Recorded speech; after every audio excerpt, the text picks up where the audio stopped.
Alright, hello everybody and welcome to my second video on how to create a professional Minecraft server.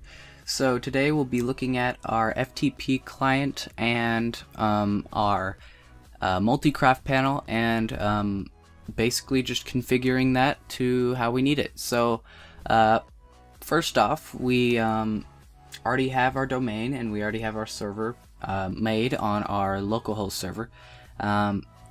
So what we need to do is after you have paid for all of your hosting, then they should send you an email, and that email will include some multicraft login passwords and the IP to your server. And so you want to look at that email and go to your multicraft panel. It's different for every host, and you're going to need to find out where you can find your multicraft panel, so you can log in with the information in the email. So this is basically what a multicraft panel is.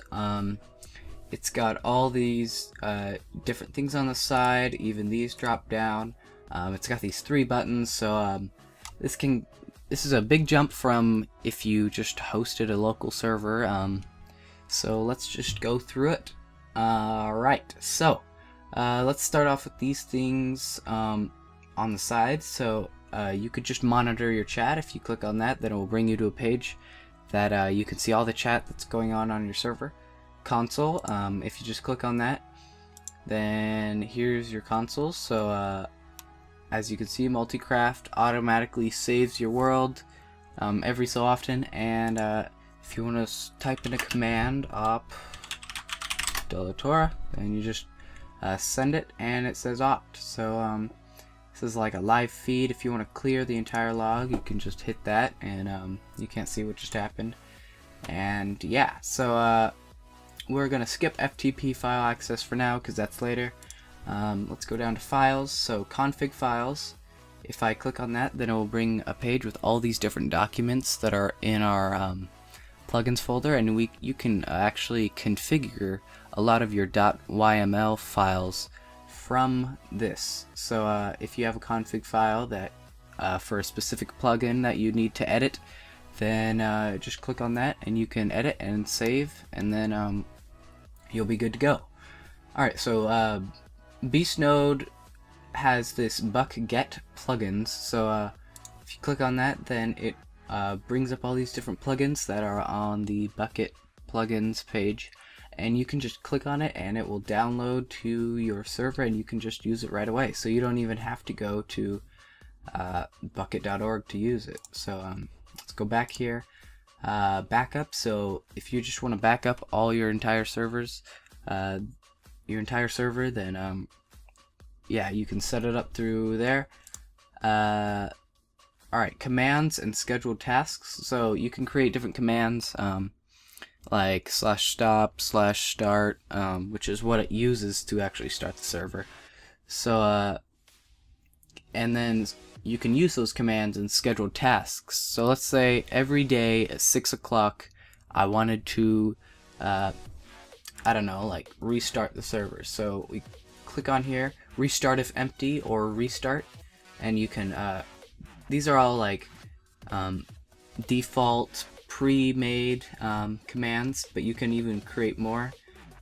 So let's say restart. So we click on sorry, we don't click on restart, but so we see restart, we go to files, or sorry, advanced. And alright, sorry about that, guys. My air conditioning came on and it was kind of loud. So anyways, alright, so we're at scheduled tasks, so we'll just hit new task, and then you can name like restart, and then scheduled, and then the scheduled time, you set the time, so at 12:41, which is what the time is right now, or you can go to like our example was 6 o'clock, so 6 o'clock interval every day, and then our command. So there's that restart, and then arguments. It's the only if you have like a say command, then you need to use that.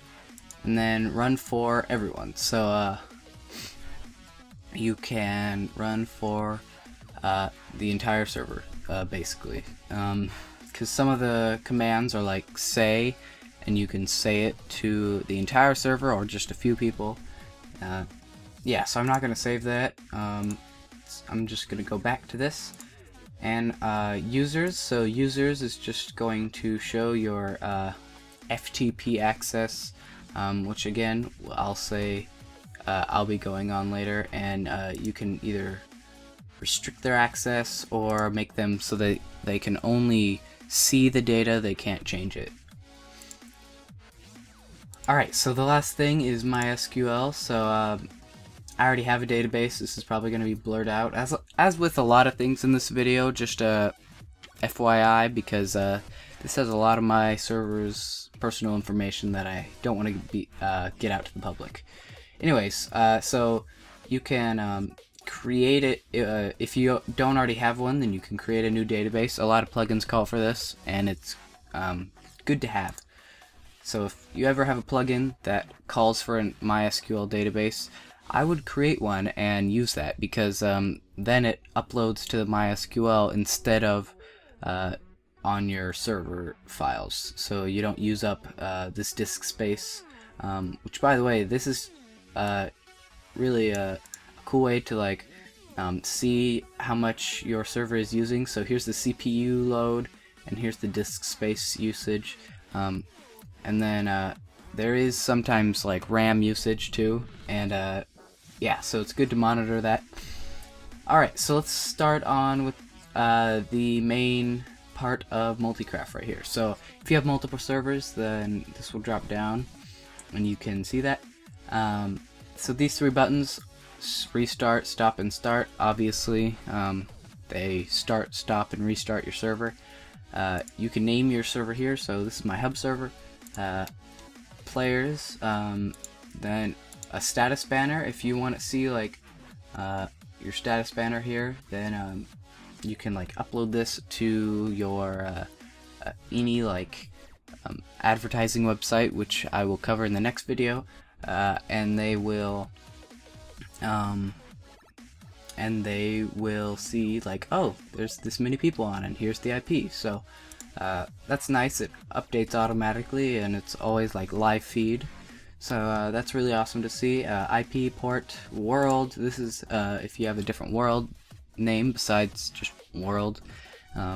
So I call my world hub in the server, and then here is all the different like .jars that you can choose. So let's say you want to use feed the beast, then you can choose all these different feed the beast options, and it will automatically just boot your server up with that. So let's go on to Hexit. Yeah, so Hexit, if you want Hexit, then just click on it, restart, and it will automatically start your server with Hexit. Craft Bucket, Pixelmon, Techit, Vanilla. So this is really awesome to see if you ever want to use something besides just regular Minecraft.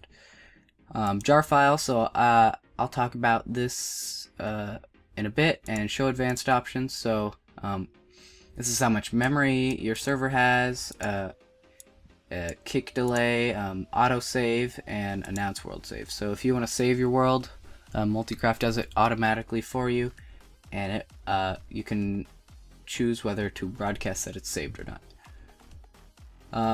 Alright, so let's go on to FTP file access. So like I said again, a lot of this is going to be blurred out, but so FTP, you click on that and it will give you all this information, and basically what you want to do is put this into your FTP client. So the main FTP client is called FileZilla, and all you need to do is download this and go to the SourceForge page and download it. I already have it downloaded, and I actually have it in my little Rocket Dock thing here. So if I start that up, then I will get to this page. So you just put in all your information that's on that page in here, and click quick connect, and you'll be brought to this. So this looks a lot like your regular server, like if you had it on your local host, and that's exactly what this is. So you have your properties file, if you right click, you can edit it, and then the changes will automatically upload. And so let's say, hey, Zipcraft, this is automatically like default. It's usually vanilla Minecraft whenever you first start this up. Obviously I have a lot of stuff uploaded already, but if you want Zipcraft on there, then just delete everything, make sure your server's stopped first, and delete everything, and then select everything except for your .bat file and your jar file. Just drag it in there. It will take a little bit time to upload. It will show you, like right here, the progress on that, and then once it's all uploaded, you're gonna need your jar file, which actually goes in this jar folder. And you just drag in your spigot.jar into there. If you already deleted it, then you can right click, create new directory, and just call it jar, and then drag that in there. And once you have that dragged in there, then go to your multicraft, and right here it says jar file. So I have that set to spigot.jar because in the jar folder is the spigot.jar, so it knows what to run. And then once you get that started, then you can go back to your multicraft and click start, and your server will boot up. And here's the IP that everything is uploaded to. So I'm actually going to show you one more thing here, and that's how to forward your IP address to this IP address, so they can type in letters and not numbers. So I'll see you in a bit. Alright, so we're here at our GoDaddy page.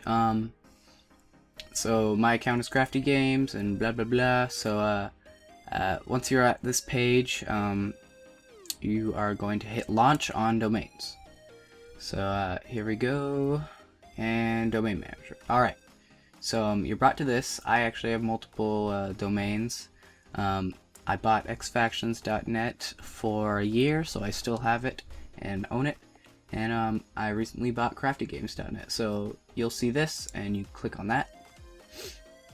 Now here is my page. I actually have use a different thing than GoDaddy.com, but it's not that big of a deal. I use Engine, and I'll be showing a little bit of that in the next video too. Alright, so what you want to do is go to DNS and then DNS Manager. And here we see DaLatora.com and xfactions.net. I'll just use DaLatora.com because it's pretty easy. Alright, so here we see host, and we want to click on add host and select record type. We want this to be an A type. Host name, let's just put Zipcraft. Yeah. Alright, so Zipcraft, and then points to. So we want to put the IP of our server in there. So I'll just put 0. Yeah, so that's not really my server. Obviously, you'd go to your multicraft, copy this IP, and then paste it right here. So whenever you hit OK, about an hour later, after all the changes that have applied, they will you can join zipcraft.dalatora.com, and that will go to your server. Or let's just say MC, so mc.dalatora.com, and that would forward to my server. So if I actually did own zipcraft.net, I could just do MC, and then it would forward to my server's IP, and then it would say mc.zipcraft.net, and I could just join. So that's about it for this video. If you liked this and found it helpful, then hit the subscribe button, and I hope it helped you. And yeah, so I'll see you in my next video.